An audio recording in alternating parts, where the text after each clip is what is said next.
Subhash Chandrabose the ఒక story ఉంది sir. ఆయన హిట్లర్ ని కలుస్తాడు సార్.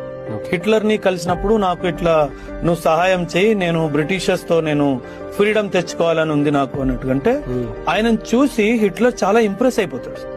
అంటే ఇలా కదా దేశభక్తి ఉండాలి ఒక మనిషి అనేసి. అయితే ఏమంటాడంటే నేను నీకు ఫ్రీడమ్ ఇప్పిస్తాను, తిరిగి వచ్చిన ఆర్మీలో జాయిన్ అవుతావు అంటే ఖచ్చితంగా వస్తా అన్నాడు ఆయన. అదేంది నీ కంట్రీకి ఫ్రీడమ్ వస్తే నువ్వు అక్కడ నేను రాజ్యం చేయాలి అని అనాలి కానీ నువ్వు ఇక్కడికి వస్తా అంటున్నావు అంటే ఏంటి అంటే నాకు నా దేశానికి ఫ్రీడమ్ ఇప్పించడం ఇంపార్టెంట్, నేను అక్కడ రాజ్యం చేయడం నాకు ఇంపార్టెంట్ కాదండి. అది కదా సార్ దేశభక్తి. Selfless for the cause of mother land. అందుకే వాళ్ళు గ్రేట్ సార్. నేను ఏదో ప్రైమ్ మినిస్టర్ అయిపోవాలి, ప్రెసిడెంట్ అయిపోవాలి అనుకున్నాడు కాదు కదా సార్ గ్రేట్. దేశం కోసము నా దేశానికి నువ్వు స్వతంత్రం తీసుకొస్తే నేను నీకు బానిసలా బతుకుతాను. అది కదా sir selfless service to the country.